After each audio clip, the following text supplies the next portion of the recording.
Whether you're looking for answers to specific life questions or simply hoping to become the best version of you possible, welcome to the Mental Breakdown and Psychreg podcast, where we offer insight, information, and strategies based upon research and years of practice as psychologists. So sit back, have a listen, and get connected with our hosts, Dr. Berney Wilkinson and Dr. Richard Marshall. Welcome back. Today we're going to talk about behavioral and emotional self-regulation. And we're going to tackle this with an article from the Child Mind Institute. The link is in the show notes, so if you want to check that out. But it's a well-written, great article about self-regulation in regards to behavioral problems.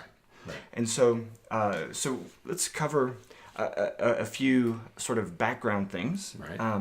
You know, again, we when we think about self-regulation, we're thinking about a process, right? We're not talking about a specific skill. We're talking about a general process of looking at the expectations, looking at what is what we need to do, what we're expected to do, look at our behavior or our emotions at the time that they're happening, and then to be able to evaluate and monitor ourselves afterward. That's right. And we've been talking this week about self-regulation actually developing in infants. Right. We see it with infant sleep patterns, sleep hygiene, and then the development of self-regulation in toddlers and kindergarten students. And we mentioned the end of third grade and puberty.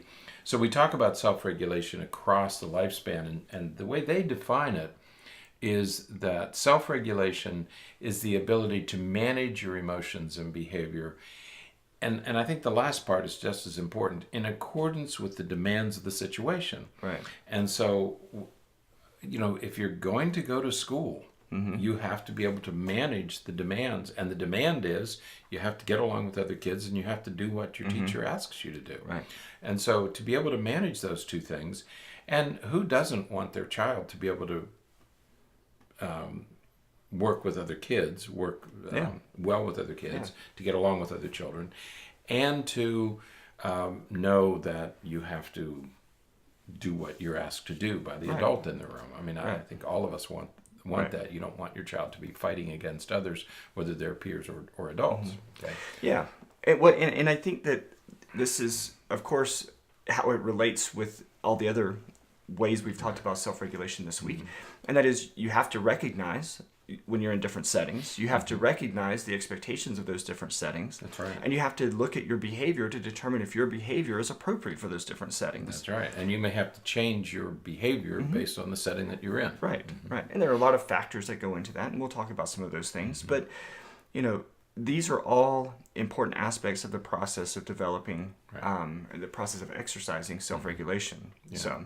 And at the end of this definition, you taste a little bit of Barry Zimmerman, because she talks about it's about being able to set a goal and to be able to achieve that goal. Right. Okay, and so she said, as you get older, I think it's a she. I don't know why I keep saying she. It is. As you get older, you develop the ability. You want to develop this ability to set a goal, but also to achieve that goal. Right. So, it doesn't say who the author is. It just says.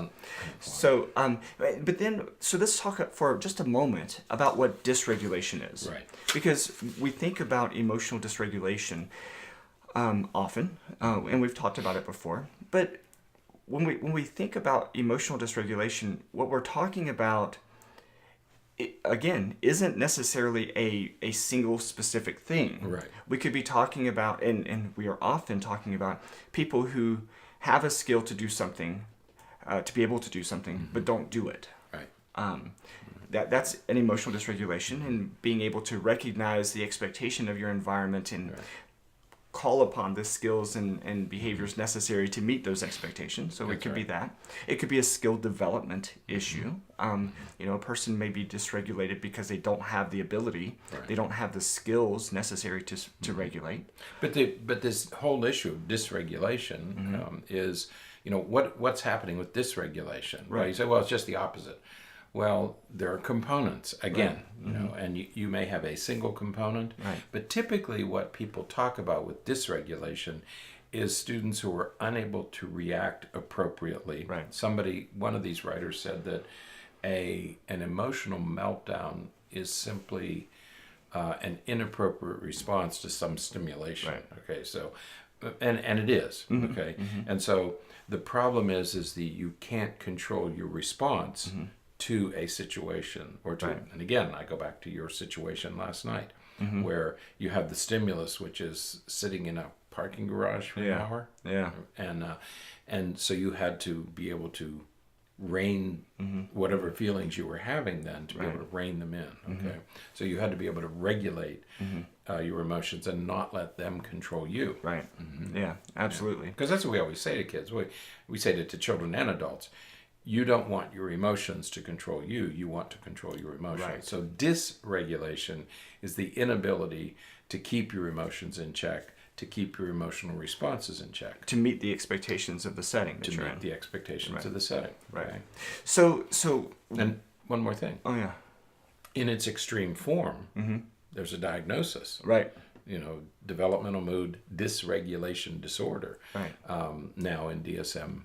Right. Okay. So in its extreme form, it's a type of psychopathology. Right.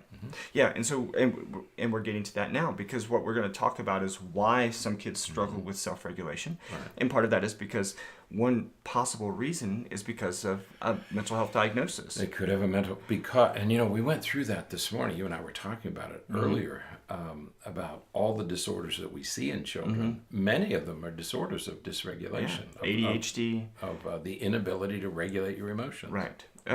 And again, emotions and behaviors, broadly speaking, ADHD, impulsivity in general, That's what it is. an inability to regulate. And inhibit your impulses. Right. So ADHD, oppositional defiant disorder, conduct disorder, disruptive mood dysregulation disorder, all of these. OCD, obsessive compulsive, you definitely. can't stop what you're doing. Okay, so many of the disorders that we treat in childhood Right. are disorders of emotional regulation, Right. self-regulation. Right. So some kids and people may have difficulties with self-regulation simply because of a diagnosis. Right.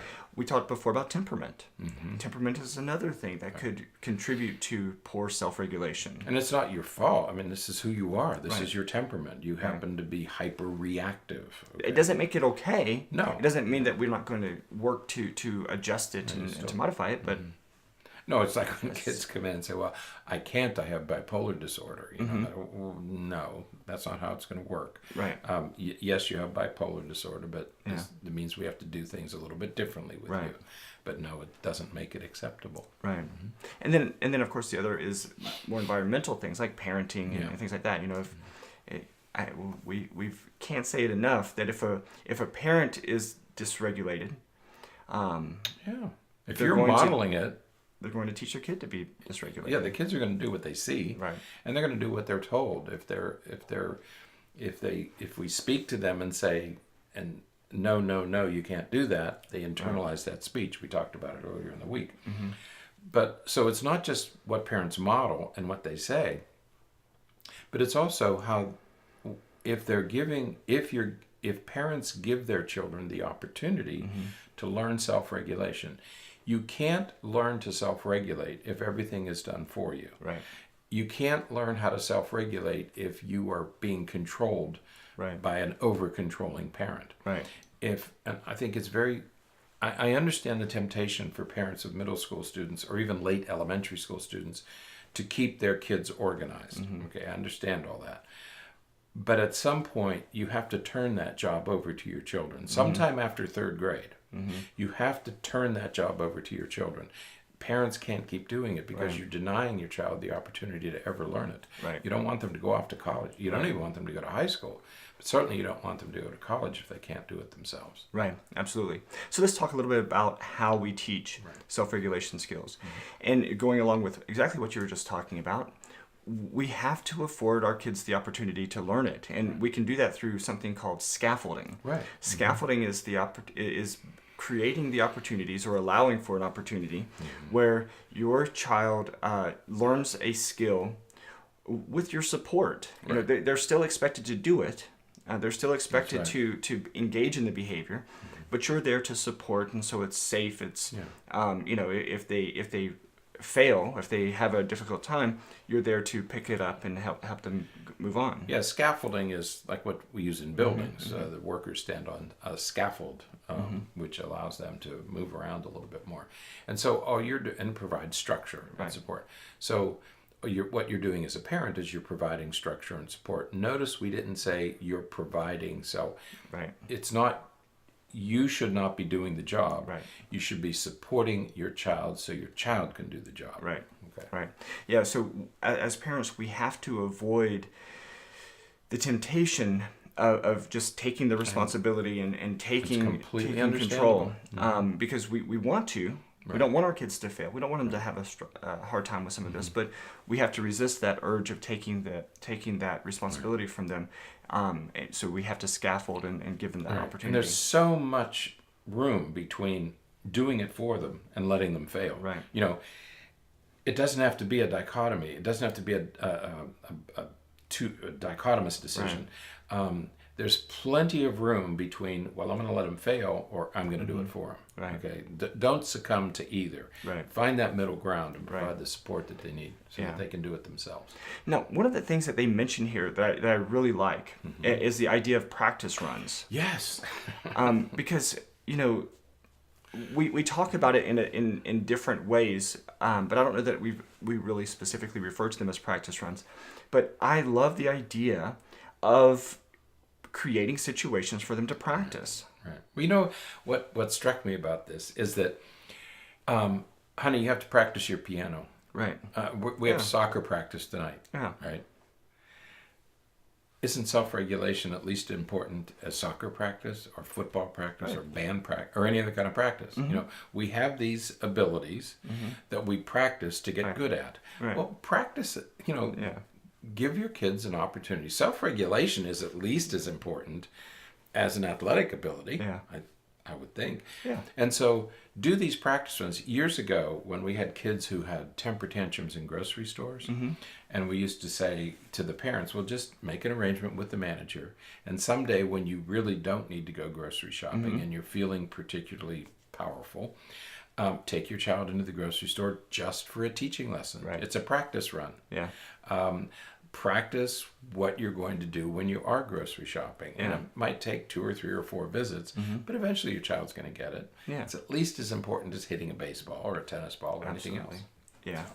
So, I love practice runs. Some other things that you can do, besides just scaffolding and creating situations for this practice, is to teach them ways to regulate their emotions themselves. Things like yoga, mindfulness-based meditation, sitting still, sitting quiet and breathing. Those are all really important what have you things. done as an adult? What do you do to pull yourself together?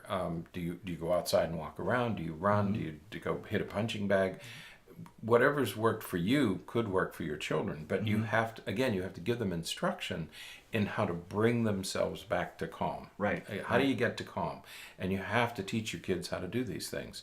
And they have to be able to experiment with ways that work for them. Right. You may not want to do yoga. They may love it. Yeah. Okay. And they should be able to do what works best for them. But they won't know until they try it. They have to try. They have to be exposed. And the article mentions that for older kids, even different forms of therapy, dialectical behavioral therapy, and things like that can be really effective in helping kids develop some of this self-regulation skills. That's right, because that whole notion, the whole idea of dialectical behavioral therapy is it's distress tolerance. In other words, and the other thing is about self-regulation is you have to be able to tolerate a little bit of stress. Yeah. Okay, that's the other thing that you need to learn, that we all have stressors in our life, and get over it, and you have to be able to tolerate some of it, but you also have to be able to keep your emotions in check even in the face of distress. Exactly. And so it's a 2-part process, and dialectical behavioral therapy does a good job of doing that. So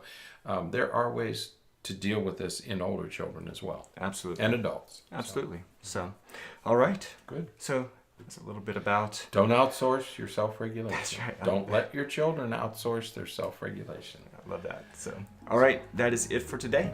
Until next time, stay happy, stay healthy, and forget to be afraid. Thanks for sharing this episode of the Mental Breakdown and Psychreg podcast. Be sure to check out the show notes for links to follow us on Twitter and subscribe to our YouTube channel, where you will find all of our previous podcasts and much more. We would be honored if you would become a patron through patreon.com, where any donation you can manage will go to the development and creation of more content. Just visit patreon.com/thementalbreakdown for more information. Thanks again for listening. Have an awesome day, and we look forward to being back in your feed tomorrow morning.